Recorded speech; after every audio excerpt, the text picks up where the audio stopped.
C'est un quartier qui est très intéressant parce qu'il est à taille humaine et c'est un quartier où le projet a été co-construit avec les habitants avec un objectif extrêmement clair de remettre des espaces communs, de remettre de la nature, de remettre des lieux aussi, des commerces, des lieux de vie qui soient qualitatifs pour l'ensemble des habitants.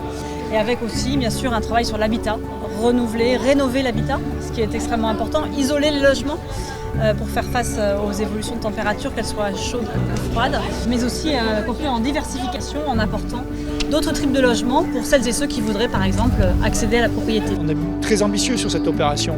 On fait de l'urbanisme favorable à la santé, on est dans un écoquartier. Donc l'idée, c'est quand même qu'on travaille sur des projets qui font qu'on va améliorer la qualité de vie et le cadre de vie des habitants.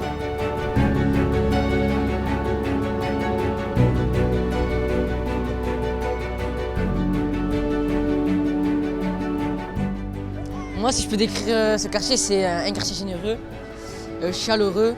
C'est un quartier qui est très très solidaire. On se sent en sécurité dans ce quartier. Alors c'est un quartier qui a énormément besoin d'animation. Alors les pistes d'amélioration, alors c'est beaucoup pour les personnes à mobilité réduite. En mettant en place plus d'espace pour les jeunes, pour les enfants, en essayant de mettre des espaces verts aussi pour les plus petits, de diversifier un petit peu la population. Que les habitants puissent vivre dans des bonnes conditions, surtout quand ils sont chez eux. J'aimerais aussi que le quartier soit beaucoup plus lumineux parce qu'aujourd'hui, moi je trouve très fade au niveau des couleurs orange, marron et tout ça. Ce qu'il faudrait améliorer, vous faire de la rénovation urbaine en fait. La rénovation du quartier Mail 1 Mercure a démarré en 2016 et se terminera en 2030.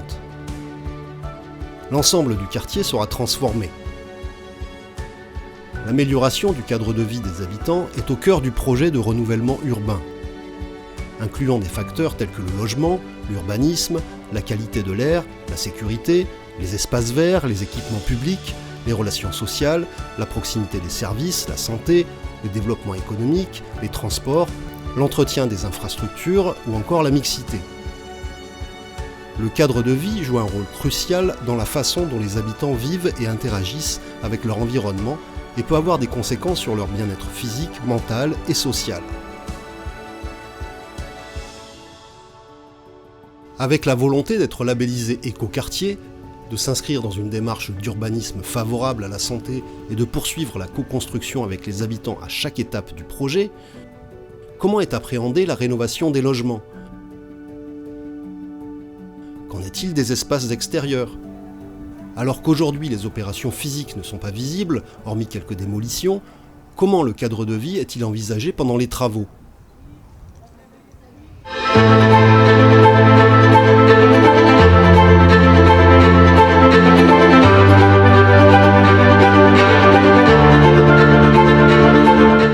Le quartier Mail 1 Mercure compte 86% de logements sociaux, gérés par 3 bailleurs, Adoma, Logirem et 13 Habitat. En 2017, Logirem a réhabilité 190 logements, dont 24 adaptés aux personnes à mobilité réduite. Ça va faire la 21e année que je suis ici. Je suis toujours dans le même appartement, mais ils nous ont fait des rénovations il y a 3 ans de ça. Donc ils nous ont mis les chauffages centrales, ils nous ont mis les doubles vitrages, on nous a remis l'électricité aux normes. On a la VMC qui a été fait, les entretiens sont faits, ils nous ont refait les façades, les balcons. Au niveau de la sécurité, on a les badges, c'est très bien. Nous, en étant déjà au rez-de-chaussée, on avait des petites fenêtres en bois qui moisissaient, qui pourrissaient. On avait des petites fenêtres à quelques millimètres, donc on avait les chauffages qui ne fonctionnaient pas très bien.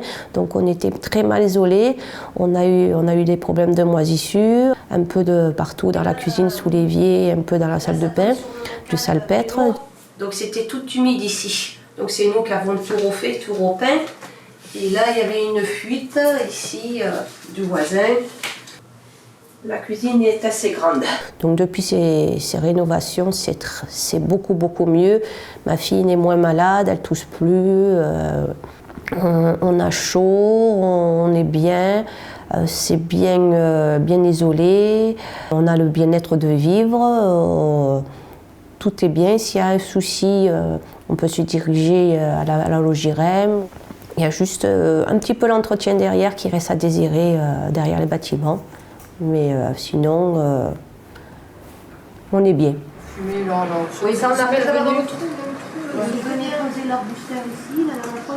J'habite chez Logirem depuis 89 au niveau de mon ancien appartement et 93 ici, dans celui-ci. Je l'adore, j'aimerais bien que ce soit même d'ailleurs le mien. Mais bon, c'est plus difficile à ce niveau-là parce que j'adore ces appartements, ils sont très bien conçus, il y a des placards de partout. Et en plus, je suis exposée plein sud, donc la clarté, comme vous pouvez le constater, c'est super. Il n'en manque pas. Lorsqu'on a un certain âge ou lorsqu'on a des problèmes de santé, on peut avoir les toilettes et la salle de bain adaptées en fonction de soi-même, c'est-à-dire avec de quoi s'attraper dans les toilettes, une aide pour pouvoir se lever, ou dans la salle de bain, pouvoir s'asseoir. J'ai pu en bénéficier du fait d'avoir des problèmes de santé, ce qui est super, super, super. Merci à Logirem, que j'adore. Ils sont super. Les travaux réalisés ont reçu le label BBC, c'est-à-dire qu'ils se sont inscrits dans une démarche de développement durable, alliant des bénéfices économiques, sociaux et environnementaux. Maîtrise de la consommation énergétique, production d'eau chaude solaire en toiture, faisant baisser les factures de chauffage et diminuer de 20% celles d'eau chaude. Le programme de travaux lancé par 13 Habitat concerne quant à lui la réhabilitation de 442 logements, suite à la démolition de 169. Les travaux démarreront en 2025.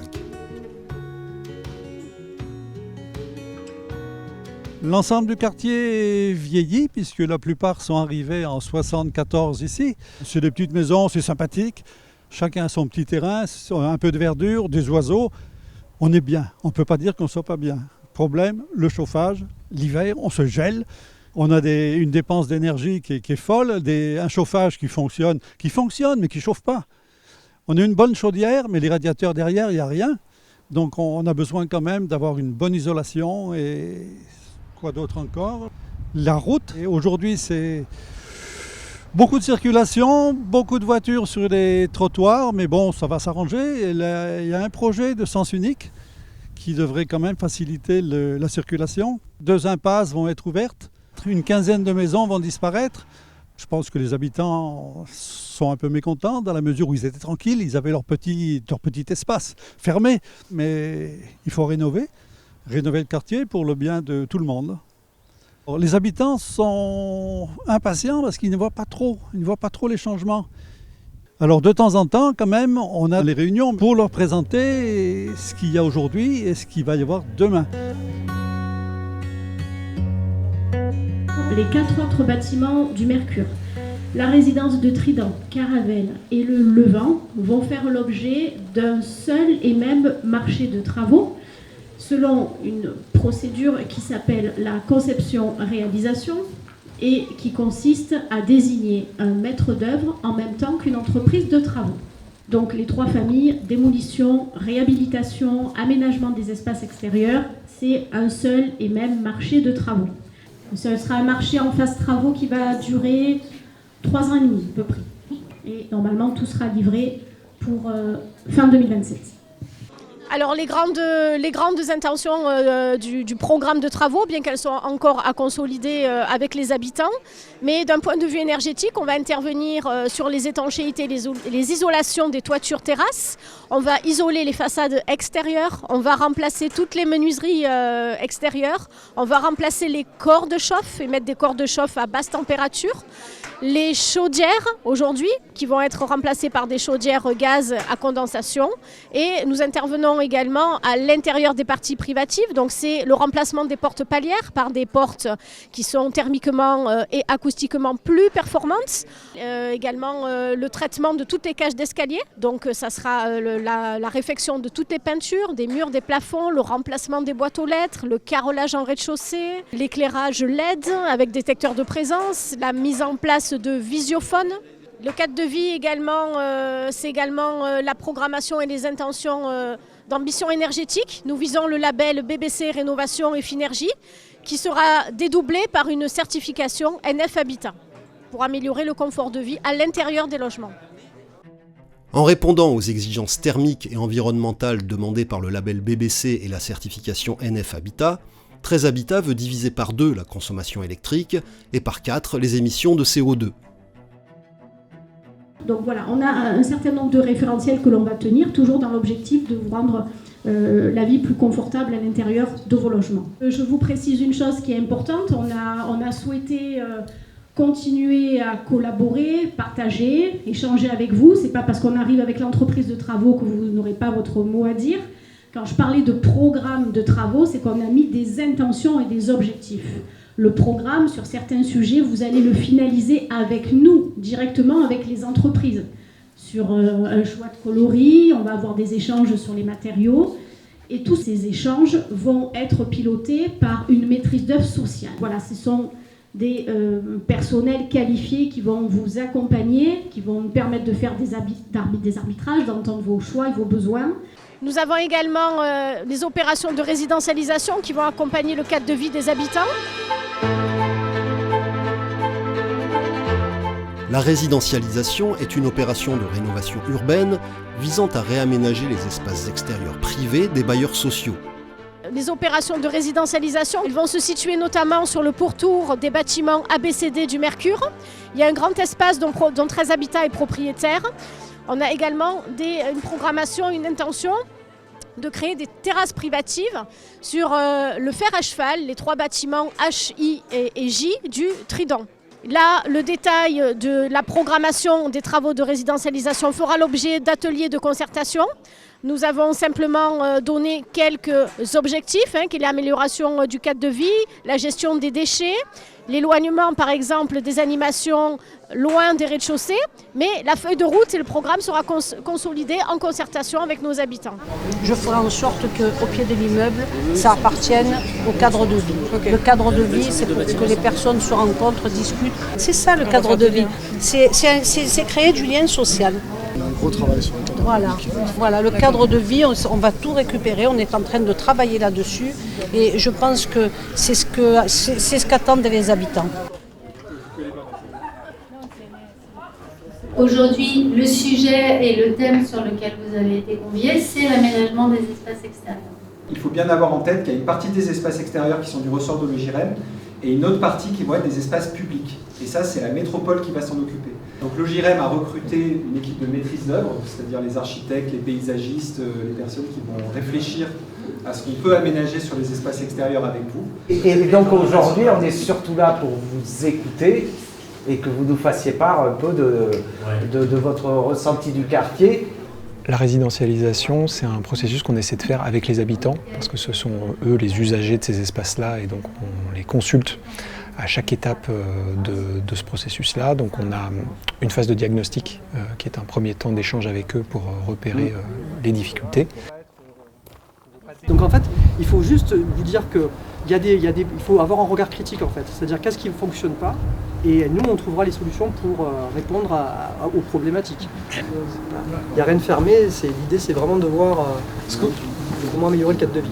Et lorsqu'il n'y a pas de place, vous garez carrément au milieu, vous mettez les feux de détresse, vous déchargez, vous revenez, vous repartez, vous revenez, parce qu'il n'y a pas de place. Ouais. C'est plus le cas, il n'y a pas de place qu'il y a de la place. Des fois pour sortir c'est un peu difficile. Ah oui. Parce que parce que j'ai l'impression que l'espace extérieur, pour l'instant, pour vous, c'est essentiellement le lieu où je stationne ma voiture et hop, je rentre chez moi, quoi. Parce que là, on est quand même relativement loin des immeubles, il y a quand même beaucoup de place, donc il y a peut-être à essayer de réfléchir quelque chose en termes d'espace. Est-ce qu'on met 3 bancs? Est-ce qu'on plante beaucoup, pas trop? Voilà, réfléchir un peu qu'est-ce qu'on pourrait faire de tout cet espace-là, quoi. Un parking, un parking. Bon, d'accord. Vous avez décidé de me gâcher le week-end. Dans le diagnostic qu'on a fait avec les habitants, il y a différents registres de choses qui sont ressortis. Il y avait très clairement des enjeux de stationnement assez classiquement sur des difficultés de stationnement assez localisées sur certains espaces. Il y avait aussi des points très précis auxquels On n'avait pas nécessairement pensé comme l'impact du vent, notamment du Mistral, sur l'ouverture des portes qui peut être difficile et sur les effets d'aspiration qu'il peut y avoir sur les porches. Et donc on a comme ça des petits éléments de détail, mais qui sont des éléments quotidiens pour nos locataires, qu'on essaie de prendre en compte dans les propositions qui sont formulées par les architectes urbanistes. Quand vous sortez le soir, les amis, c'est noir. C'est noir. Et je sais pas, après, il n'en faut pas trop pour pas gêner non plus dans les appartements. Et puis l'électricité, il faut faire gaffe. Mais il a dit voilà, c'est aussi des charges. Hein, mais il faut passer 4 tonnes, mais que les trucs qui marchent. Mais au moins devant l'entrée, quoi, que le devant de l'entrée, ça soit éclairé. Qu'on puisse marcher le soir sur nos avions. Alors l'axe sécuritaire fait partie des axes qui sont ressortis, y compris de la part de nos locataires, particulièrement sur une grande zone de parking que nous avons aujourd'hui en fosse. Et c'est l'une des raisons pour laquelle on a décidé de combler cette fosse, de manière à la remettre à niveau, de sortir de la logique de fosse, et puis de retravailler toute la question de l'éclairage, qui est effectivement ressorti comme un des facteurs de sentiment d'insécurité de la part des locataires sur nos espaces. Et il y a un gros axe qui porte sur la désimperméabilisation des sols pour mieux gérer les eaux de pluie, et sur la végétalisation et la lutte contre les îlots de chaleur, sachant qu'on sait que les températures vont continuer à augmenter, qu'on a un vrai besoin, c'est une vraie attente de nos locataires et puis des habitants du quartier en général d'avoir des espaces qui soient plus végétalisés de manière à ne moins souffrir des fortes chaleurs en été. Excusez-nous, on va devoir partir.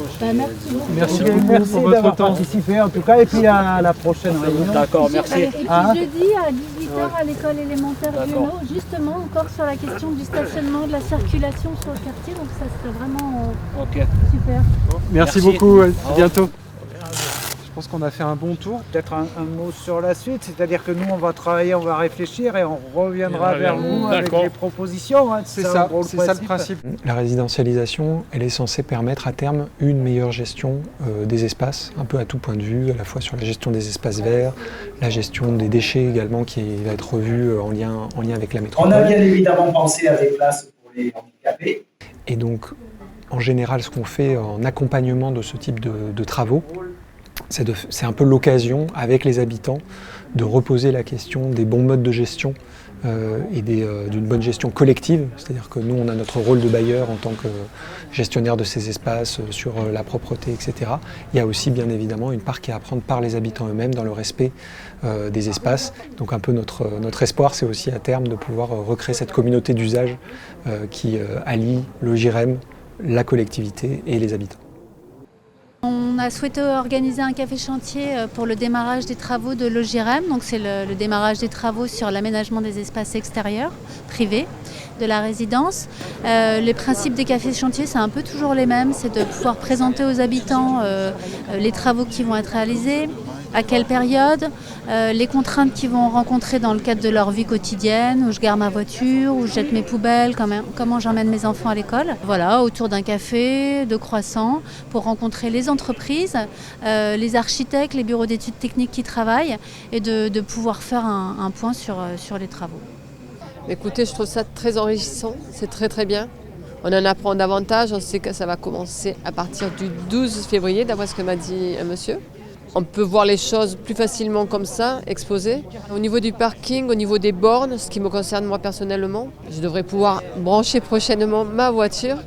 Je pourrais donc la mettre en charge en face de chez moi, enfin. Je sais qu'il va y avoir des travaux autour de chez moi, en particulier la création d'un petit jardin, et du coup je venais aux informations, savoir un petit peu le projet. Alors nous personnellement, c'est vraiment beaucoup d'avantages parce qu'on habite au rez-de-chaussée, on n'a pas du tout de balcon, du coup le fait d'avoir un jardin, ce n'est que bien.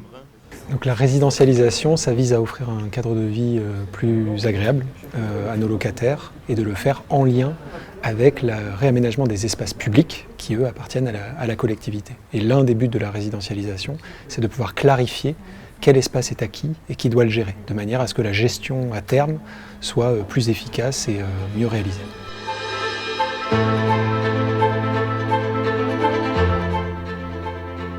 La métropole Aix-Marseille, qui pilote le projet de renouvellement urbain, a confié à l'EHPAD Ouest-Provence l'aménagement des espaces publics. Ce dernier a désigné un paysagiste comme maître d'œuvre. Sa mission, traduire le plan guide construit par les habitants de 2016 à 2018. Le plan guide définit les ambitions du projet et en fixe les grandes orientations. décortiquons ce plan guide. Vous ne souhaitiez pas que ce soit un parc dans le quartier, mais plutôt que ce soit un quartier-parc. Vous avez exprimé le souhait que ce soit fortement végétalisé. Vous avez parlé de questions de nature sauvage. Vous avez parlé de la présence de l'eau, qui était importante. Vous avez parlé aussi d'y avoir, que ce soit des lieux de convivialité, des lieux où on puisse se retrouver. Depuis le mois de juillet 2022, entouré d'une équipe pluridisciplinaire, Éric Giroux travaille en concertation avec les parties prenantes et les habitants sur la phase d'avant-projet. On va travailler sur différentes thématiques, 4 thématiques. Ces 4 thématiques qu'on va retrouver lors des ateliers. Donc on va parler de mobilité, on va parler de nature, on va parler de cadre de vie et on va parler de santé. Et ces thématiques vont nous permettre de rentrer dans le détail et ça va donner le projet. Donc voilà, pendant 6 mois, ce qu'on va réaliser avec vous. Notre rôle, ce sera surtout de pouvoir travailler sur les espaces publics. Donc, on va d'abord travailler sur le rôle de cet espace public, qu'est-ce qu'on souhaite faire globalement de cet espace-là. Et après, dans un des autres ateliers, on va travailler sur des zones très précises. Parce que l'objectif, c'est de commencer à se dire quelles sont les ambiances, qu'est-ce qu'on va y mettre là, quel type de mobilier urbain, pourquoi. Et petit à petit, on va arriver au détail. Alors, moi je devais intégrer le mot paillage et mousse. Donc le début de l'histoire. Dans 1 heure, je dois aller récupérer un livre chez moi. En traversant l'avenue du Ponant, je vois sur les terrasses des nouveaux appartements. Les arbres sont grands, apportent de l'ombre et un sentiment de nature en ville, ou plutôt de ville dans la nature.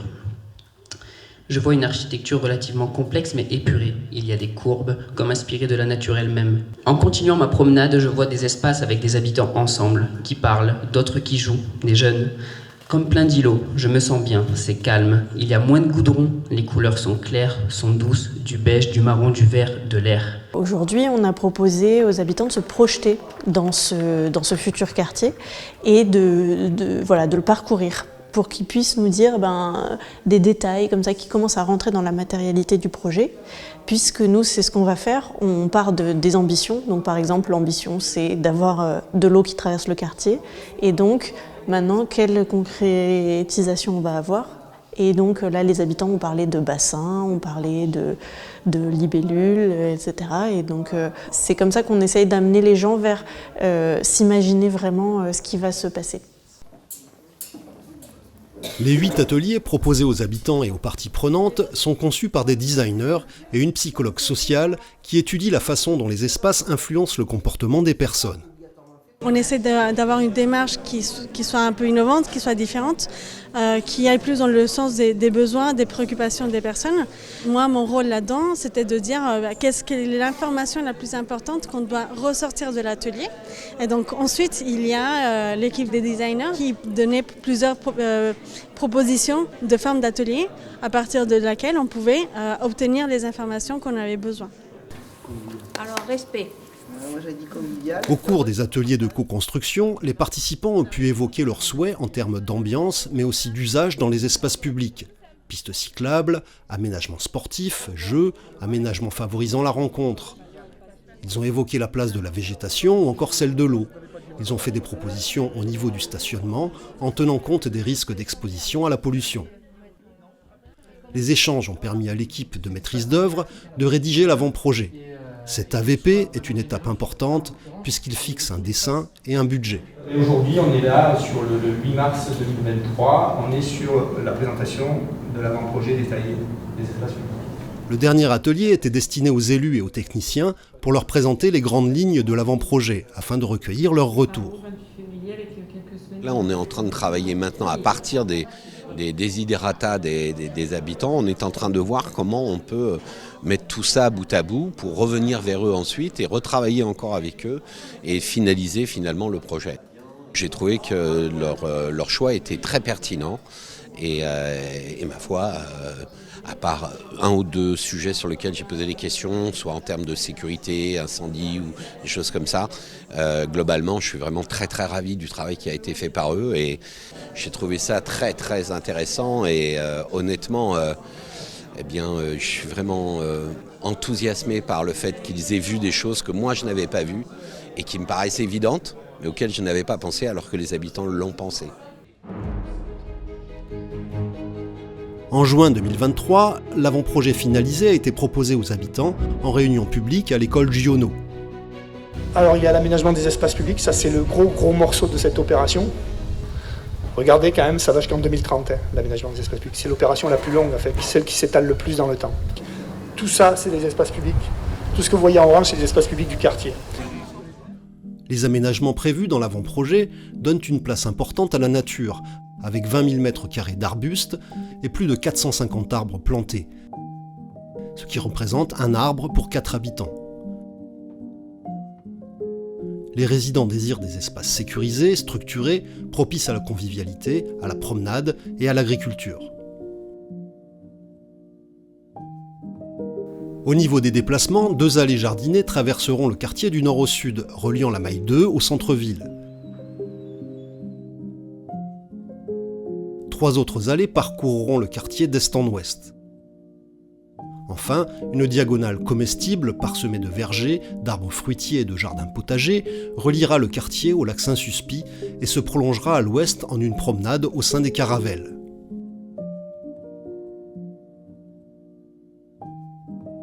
Ce maillage sera réservé aux piétons et aux modes de déplacement doux.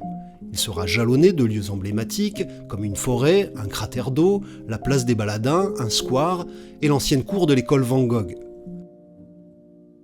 L'allée jardin principale, de briques rouges, sera fortement arborée avec des cheminements sinueux pour offrir une impression de parc. Au croisement avec la diagonale comestible, le cratère d'eau disposera de grands bancs pour gérer la dénivellation qui marque le cœur du quartier. Le croisement de l'allée du Petit Diable et de l'allée jardin secondaire délimitera des zones pour différents usages. Détente, jeux pour enfants, parcours, ce sera la nouvelle place des Baladins. Dans le choix des matériaux, l'objectif principal du projet est d'éviter au maximum l'utilisation du béton afin de passer de 20% de surface perméable à 45%. Pour l'arrosage, une grande citerne de stockage permettra de récupérer une bonne partie des eaux de pluie de la Maille 2. Les jets d'eau prévus dans le projet seront alimentés par les eaux des toitures stockées dans des réservoirs. Quant aux jardins partagés et aux plantations comestibles, ils seront arrosés par des eaux de toiture ou l'eau brute de la ville. Le développement des pistes cyclables dans le quartier permettra aux habitants de rejoindre les réseaux cyclables de la ville au sortir de chez eux. Dans ce quartier-parc, les habitants veulent le moins de voitures possible. La nouvelle voie d'accès aux bâtiments du Levant et du Trident sera simplement une voie dédiée au parking des logements. Les poches de stationnement seront conçues au plus proche des entrées des immeubles et envisagées en boucle et non en cul-de-sac.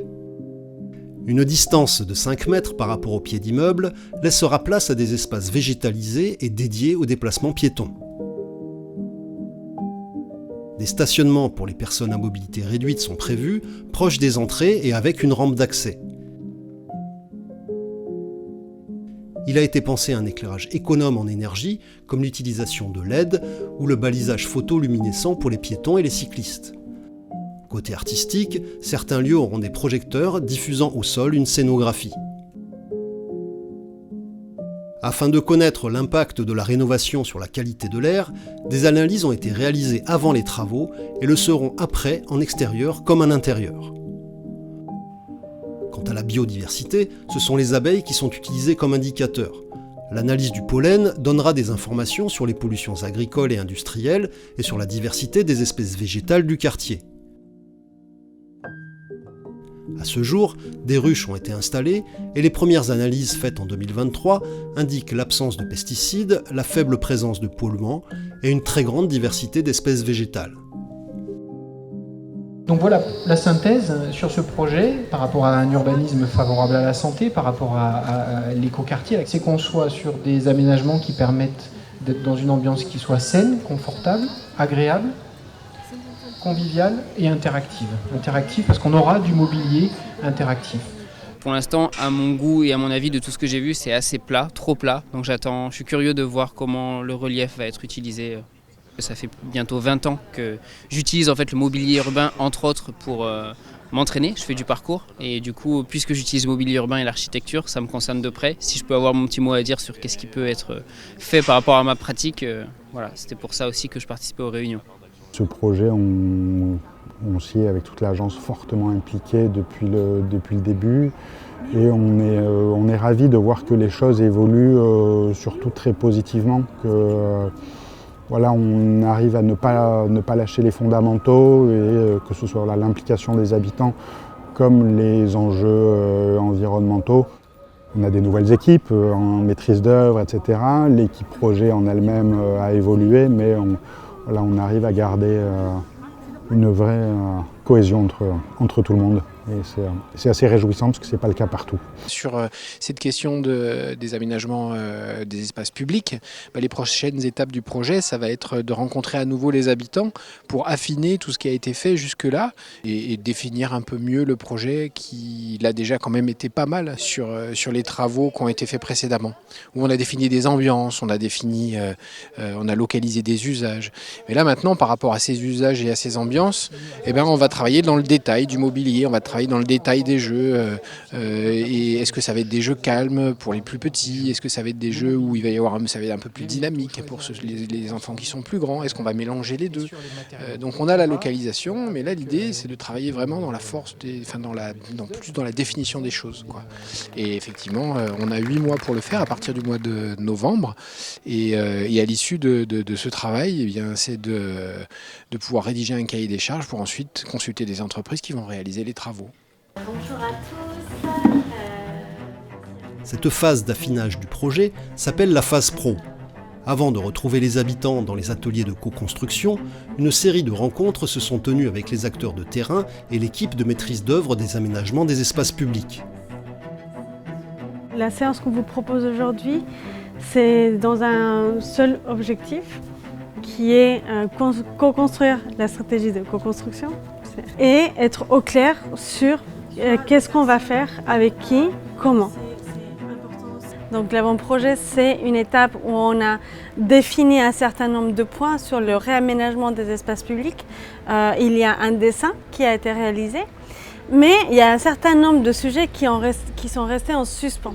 Pour résoudre et donner un certain nombre de solutions, de réponses à ces points en suspens, on a besoin de connaître quels sont les projets en cours des différents services, des différentes associations du territoire pour pouvoir s'associer à ces projets en cours ou à des actions ou des informations, des réglementations qui sont en cours pour pouvoir bien les prendre en compte et co-construire avec chacun de ces acteurs-là cette stratégie de co-construction. Ça nous permettra d'une part associer la réalité du terrain, c'est-à-dire les projets qui sont réalisés, les personnes qui sont en charge, de porter ces actions avec eux et aussi bien cibler les bons acteurs en termes d'habitants, de conseils de quartier, de différents acteurs qui sont impliqués par ces différents points de prolongement qu'on les a appelés et ainsi pouvoir co-construire les différentes solutions ou expérimentations ou informations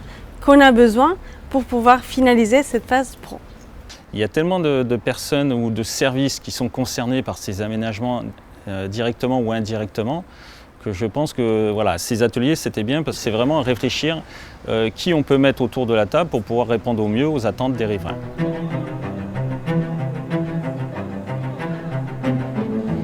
On est en février 2024, le 14 février 2024. C'est le lancement de l'ensemble de nos ateliers de co-construction pour ensuite avoir un rendu du projet final, du projet précis de l'aménagement de ces espaces publics en juillet.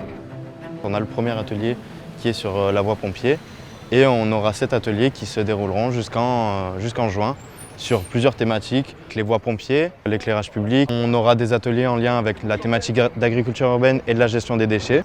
Et on aura également un chantier participatif autour du mobilier urbain en dernier atelier au mois de juin. Là, on va aller sur des sujets très très concrets et je dirais que ça c'est la différence avec les ateliers qu'on a fait avant. On est, on va dire, très heureux d'en arriver là parce que c'est important pour nous, parce que ça nous permet de garder le lien avec les habitants. La présentation du projet se fera autour d'un événement festif. Il faut faire de la Les travaux débuteront début 2025 pour se terminer en 2030. Intervenant après ce fait sur les bâtiments, ils seront sectorisés en fonction de l'avancée des chantiers des bailleurs sociaux. Le projet d'aménagement des espaces publics, c'est un peu le projet que tout le monde attend dans le quartier. C'est un peu celui qui concerne tout le monde, c'est les espaces publics, c'est les espaces communs. On va apporter de la végétalisation, on va amener du mobilier urbain. Et puis, il va y avoir aussi toute cette phase d'aménagement transitoire. Bien avant les travaux de 2025, on va avoir la phase d'aménagement transitoire qui commence ici dès 2024 dans le cadre de ces ateliers et qui va permettre pour nous de tester, de voir dans quelle mesure ce qu'on propose est viable ou non et en fait d'améliorer le cadre de vie en amont des gros travaux. C'est vrai que c'est le premier atelier et ça faisait longtemps qu'on ne se voyait pas, donc on peut dire qu'entre guillemets c'est normal. Pareil, il faut un gros panneau. C'est ça, un gros panneau qui sur l'arrière, avec interdit, voire compris, il faut marquer. Tout à fait. Réflexion, ça réflexion. Simplement, c'est facile de dire à se déplacer. Oui, voilà, je crois que c'est toujours quand tu tapes au bord du nez, ça marche à tout. Tout marche avec le porte-monnaie. Alors, l'urbanisme transitoire, ce sont des interventions éphémères qui permettent de prévisualiser ou prototyper des aménagements. Donc c'est pour ça qu'on parle de transitoire, parce que ça n'a pas une visée à rester à terme. Mais ça nous permet de tester des usages d'un mobilier, de comprendre comment les personnes perçoivent, utilisent un espace qui, pour la phase projet, pour la partie plus pérenne au futur, on puisse avoir des éléments qui soient plus en cohérence avec la réalité des habitants et qui permettent de justifier des choix d'aménagement et d'accompagner aussi le changement au fur et à mesure de l'évolution du quartier. L'urbanisme transitoire et le mobilier transitoire, ils ont vocation à être évalués après, justement, pour comprendre quels sont leurs impacts urbains et sociaux. Vraiment prendre en compte, on a testé ça à cet endroit, ça marche, on peut le faire dans le projet final, ça marche pas, est-ce qu'on peut le réajuster, est-ce qu'il ne faut pas du tout le faire, qu'est-ce que ça engendre, pourquoi. On travaille avec un paysagiste, donc c'est le paysagiste qui ensuite lui récolte tous les besoins des habitants et des habitantes et ce qu'on a vu sur le terrain grâce aux aménagements transitoires et qui ensuite dessine le plan final du quartier. Le but vraiment de l'urbanisme transitoire, c'est vraiment de créer une vie collective et de voir comment ça fonctionne et est-ce que les gens s'en emparent. L'urbanisme transitoire, il sert à accompagner les habitants, les initiatives habitantes et les envies des habitants pendant la période de transition et de faire du quartier un terrain d'expérimentation transitoire pour nourrir le projet final après. Et aussi en profiter pour créer des dynamiques d'habitants et d'habitantes. Par exemple sur Cultivons les Baladins, comment on préfigure l'agriculture urbaine dans le quartier, puisque dans le projet final il y aura des jardins partagés. Du coup on va profiter de ce temps de transition pour le tester à petite échelle et voir comment les habitants et les habitantes s'en emparent. Quel est le mode de gestion, est-ce que ça fonctionne, comment on le calibre, est-ce que ça a un intérêt finalement de le mettre dans le projet, parce que est-ce que ça intéresse ou pas les habitants. Et du coup l'atelier d'aujourd'hui il était plus centré sur la disposition des bacs dans l'espace et des différents usages, puisque ce sera des espaces à planter, mais aussi en même temps un espace de convivialité où il y aura des assises, tables, et voir quelle proportion prend chaque usage et selon quel agencement, et de pouvoir faire les choix des espèces qui vont être plantées de façon aussi éclairée avec la réalité de ce qu'elles impliquent en termes d'entretien. Donc cet atelier a été co-construit déjà avec le tiers-lieu mixité. On a aussi le centre social et son animation et sa conception a été co-construite avec la Cité de l'Agriculture, qui est expert dans les questions d'agriculture urbaine, et Amélie Provence, qui a une expertise dans tout ce qui est plantation, espace vert, en chantier d'insertion. Nous, on n'a pas vocation à arriver et d'un coup pouvoir fédérer un grand nombre d'habitants et d'habitantes, mais par contre faire un travail de co-construction avec les structures qui existent déjà sur le quartier, qui font déjà un super travail pour être en contact avec différents publics, de différents genres, de différents âges. Et récolter leurs besoins pour créer ces mobiliers, comme on a créé aussi le mobilier sur la place des Baladins, où là c'est vraiment une envie des habitants et des habitantes à avoir un mobilier où ils peuvent se retrouver, échanger à la sortie de la boulangerie, à la sortie de l'école. Et voilà, c'est vraiment de créer des dispositifs, des objets ou des mobiliers selon les besoins des habitants et des habitantes. Par exemple, le mobilier sur lequel on est, c'est un mobilier transitoire. Il sert à tester son usage. Donc qu'est-ce que ça fait d'avoir un mobilier rond devant l'école, qui l'utilise, à quel moment de la journée. C'est aussi un endroit où on va venir chercher de l'information sur le projet de renouvellement urbain de la Maille 1, Miramas. Donc en fait c'est le relais de la maison du projet.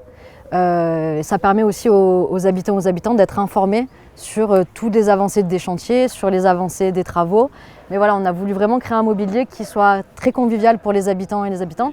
Et on peut faire aussi des ateliers, donc quand le temps nous le permettra, c'est vraiment de sortir aussi des salles et des salles de réunion, d'aller directement chercher les habitants et les habitantes dans l'espace public et de créer avec eux les ateliers qui ça peut être sur le renouvellement urbain ou sur, par exemple sur le projet Cultivons la place des Baladins. Voilà, c'est d'être ensemble et de voir qu'est-ce que ça crée, qu'est-ce que ça produit. Par exemple, là sur le Tout-Aimant, on se rend compte, ça fait presque 1 an qu'il a été construit, on se rend compte en fait qu'il y a beaucoup d'adolescentes et de jeunes filles qui l'utilisent, alors qu'on sait très bien que dans les espaces publics, maintenant, c'est beaucoup les hommes qui s'approprient les espaces publics et beaucoup moins les femmes. Et là, on se rend compte que par sa forme, peut-être, du coup, ça permet aussi aux jeunes filles de se sentir en sécurité, se sentir bien et à l'aise, et de par sa forme aussi pour pouvoir parler à plusieurs, etc. Et en discutant avec une habitante qui est pas mal impliquée dans le projet, elle nous disait qu'aussi elle pensait que c'était beaucoup utilisé par les jeunes filles parce qu'elles sont visibles, parce que c'est à côté de l'école, que la forme circulaire fait qu'elles peuvent voir partout et être vues de partout. Et c'est pour ça aussi que sur les panneaux d'information qu'on va installer, tout sera imprimé sur du transparent plexiglas pour garder cette visibilité et pas justement faire un espace fermé qui peut du coup créer plus d'insécurité qu'autre chose. Donc là, on a un projet de cuisine mobile en juin où le but là, c'est s'appuyer vraiment sur le tiers-lieu mixité qui propose déjà des événements autour de la cuisine.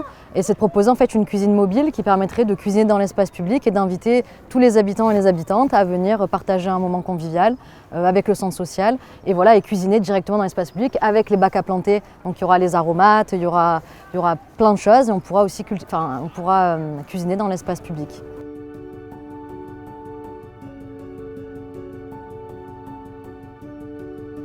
En mai 2023, place des Baladins, sur l'emplacement de l'ancienne antenne postale et du service des étrangers, juste à côté de la maison du projet, le tiers-lieu mixité est inauguré.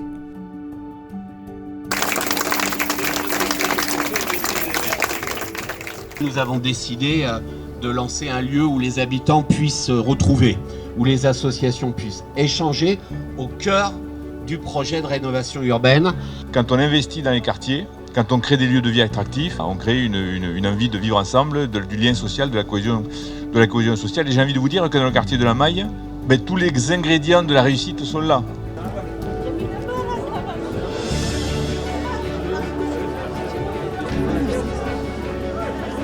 Le service politique de la ville a souhaité, dans le cadre de la rénovation urbaine du quartier, transformer ce lieu pour les habitants. C'est ouvert à tous, toutes générations confondues. Donc c'est un lieu, ce qu'on appelle un tiers-lieu, donc un lieu hybride où se déroulent pas mal d'activités. On arrive en complémentarité, bien entendu, du centre social Giono. Nous, on propose plutôt des activités autour du manuel. Nous, on espère qu'ici, sur ce tiers-lieu, il y ait des conférences, il y ait des soirées à thème. Mais on attend aussi des habitants qui viennent nous proposer ce qu'ils souhaitent faire. Nous, ce qu'on veut, surtout, c'est que des habitants nous disent, voilà, nous, on a certaines compétences, on a certains savoir-faire, on veut les faire partager. Ce lieu, c'est vraiment un lieu de partage, de rencontre, et on veut en faire aussi un lieu de ressources. C'est-à-dire qu'on proposera aussi certains acteurs locaux, comme par exemple la mission locale ou d'autres acteurs, de venir faire des réunions d'information collective.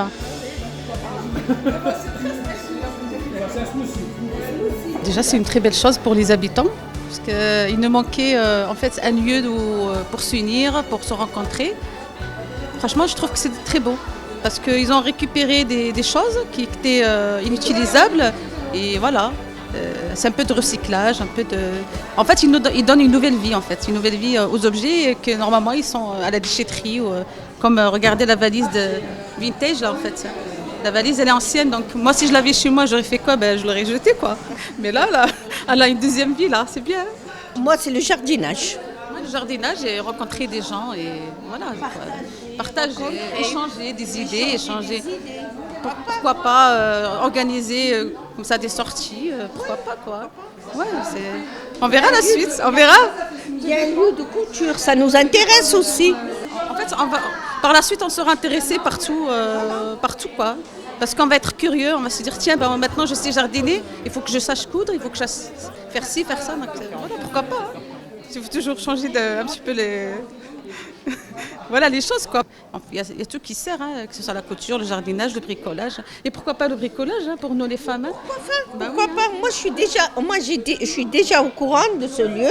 Franchement, c'est une très très bonne idée, ce qu'ils ont fait. Le tiers-lieu, on ne veut pas que ce soit que les habitants de ce quartier. Nous, ce qui nous est important, c'est que d'autres personnes viennent. C'est pas un tiers-lieu, c'est pas que pour ce quartier-là. Nous, on l'espère. Réparation vélo, il n'y en a pas sur Miramas pour l'instant. Donc, on espère que des gens qui viennent d'un autre quartier nous disent « Ah ben tiens, sur les réseaux, j'ai vu qu'il y avait un atelier réparation vélo le vendredi. Mais moi, je vais venir. » Et d'ailleurs, ça commence un petit peu. Pour l'instant, c'est le service politique de la ville qui accompagne, que ce soit les acteurs locaux et les habitants sur l'appropriation de ce lieu. Mais on espère qu'ensuite, un collectif d'habitants va pouvoir se constituer et le prendre en charge petit à petit et le faire vivre, tout simplement. Ce lieu est éphémère. Avec l'avancée des travaux, le tiers-lieu devra déménager puisque le bâtiment dans lequel il se situe est voué à la démolition. Il en sera de même pour la maison du projet, espace de référence dédié à l'information et à l'échange avec les habitants tout au long du processus de renouvellement urbain, et dont le rôle est essentiel pendant la période de travaux.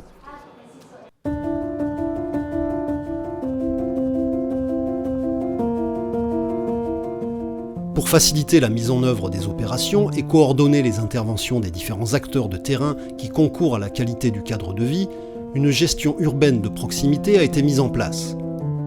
Cette démarche, devenue obligatoire dans les quartiers en rénovation urbaine, accompagne les projets dès leur phase de conception en tenant compte des usages du quartier. La gestion urbaine de proximité, c'est un nom un peu barbare, mais qu'est-ce que ça veut dire? Ça veut dire la capacité de bien gérer la propreté, la sécurité, les travaux, les menus travaux, la réparation, l'éclairage public, les caméras de vidéo, surveillance. Et donc c'est tout un travail de proximité et de présence. La gestion urbaine de proximité nécessite un partenariat actif entre collectivités locales, bailleurs sociaux, État, associations et habitants du quartier. Elle implique de renforcer l'information, la concertation et la sensibilisation des habitants à leur cadre de vie. Notre objectif, c'est, toujours dans la co-construction, d'amener les habitants aussi à faire en sorte ce qu'on faisait nos aïeux, c'est-à-dire qu'on nettoyait son pas de porte, on nettoyait devant chez soi, on nettoyait son palier souvent, même y compris dans les immeubles. Et donc l'idée, c'est de travailler ensemble avec les habitants pour cette amélioration du cadre de vie. Et cette gestion urbaine de proximité, la ville va la développer encore plus pour essayer d'améliorer le cadre de vie permanent des gens pendant les travaux et après les travaux et pour conserver la qualité des espaces publics que l'on va créer et permettre aux gens de continuer à vivre dans un endroit propre, sécurisé. C'est ça la gestion urbaine de proximité. La gestion urbaine de proximité vise à anticiper les impacts sur les modes de gestion futurs, à revaloriser l'image du quartier et à créer du lien entre les habitants et les acteurs du territoire. Elle a aussi vocation à permettre aux habitants de s'approprier les transformations liées à la rénovation urbaine et à pérenniser les actions engagées et les investissements réalisés.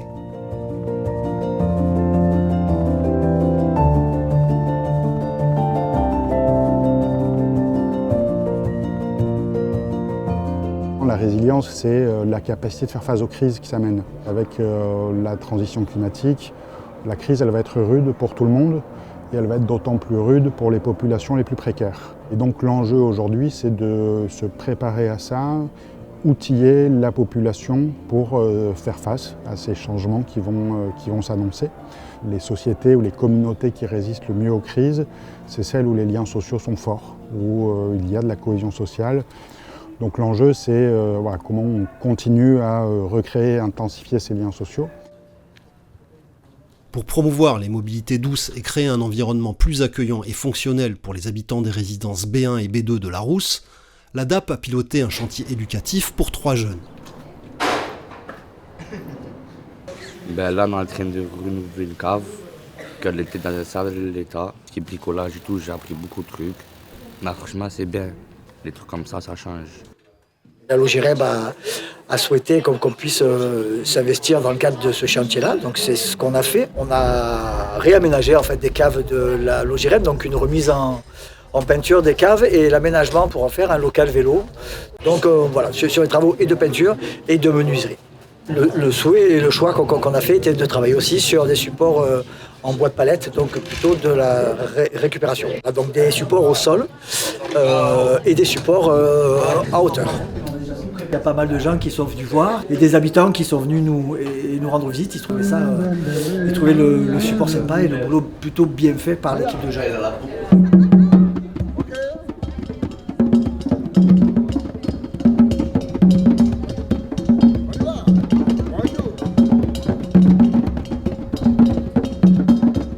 Pour sensibiliser à l'environnement et à la préservation de la planète, les acteurs de terrain se mobilisent.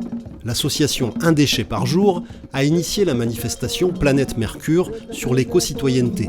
L'éco-citoyenneté, c'est préserver son environnement. Quand je parle d'éco-citoyenneté, c'est juste faire des actions en faveur de notre cadre de vie, de notre environnement. Donc ça peut être trier ses déchets, mais ça peut aussi être essayer de réduire la quantité de déchets qu'on produit. Il y a plein d'éco-gestes en fait finalement qu'on peut faire. C'est aussi arriver à transformer les participants d'aujourd'hui en futurs ambassadeurs pour l'environnement. En fait, et c'est ça qu'on cherche à faire. Aujourd'hui, on est ici au Mercure, à Miramas, et le but c'est d'avoir un moment autour de l'éco-citoyenneté et aussi un moment convivial, donc avec des jeux, mais toujours autour des déchets et de la protection de l'environnement. On a aussi organisé un petit ramassage de déchets où on a ramassé, je pense, 8 kilos, donc c'est quand même pas mal. Ce qu'on a vu aujourd'hui, c'est que les gens ils se sentent quand même concernés, ils ont envie d'agir en faveur de l'environnement. Et là, c'est eux carrément qui venaient me chercher en mode s'il te plaît, est-ce qu'on peut participer au ramassage? Aujourd'hui, je pense qu'il y a besoin de sensibilisation parce que les gens ne sont pas forcément au courant de tous les dispositifs qu'il peut y avoir au niveau du recyclage. À quoi sert aussi également tout ce qui est recyclé. Et je pense que ça peut être qu'un plus de toute façon pour notre planète. Dès le plus jeune âge, je pense qu'il faut savoir éduquer aussi à l'éco-citoyenneté. Une fois qu'on est grand, c'est beaucoup plus difficile alors qu'un enfant, il a juste à commencer sa vie comme ça et il la continuera avec plaisir et sans contrainte. T'as pas de problème avec ça. Les différents stades du compost. Le tiers-lieu Mixité a organisé sur 3 jours un éco-challenge ouvert à tous. Des ateliers, des expos, des jeux pour apprendre à bien trier ses déchets, à recycler, à composter, à réparer, à bien manger local et de saison ou modifier ses usages de consommation.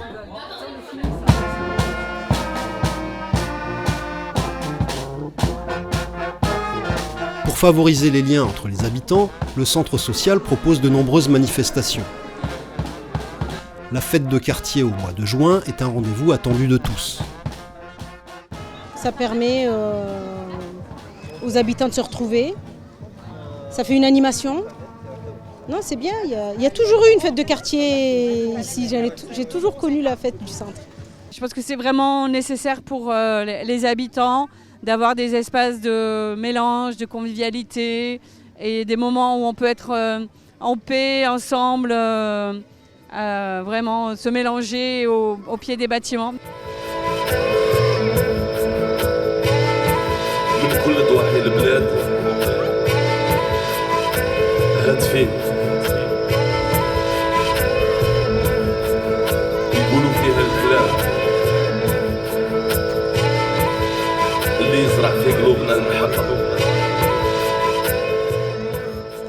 Rénovation de l'habitat, résidentialisation, aménagement des espaces extérieurs faisant place à une végétalisation importante pour lutter contre les îlots de chaleur, écoquartier, quartier favorable à la santé, co-construction, accompagnement des habitants pendant les travaux.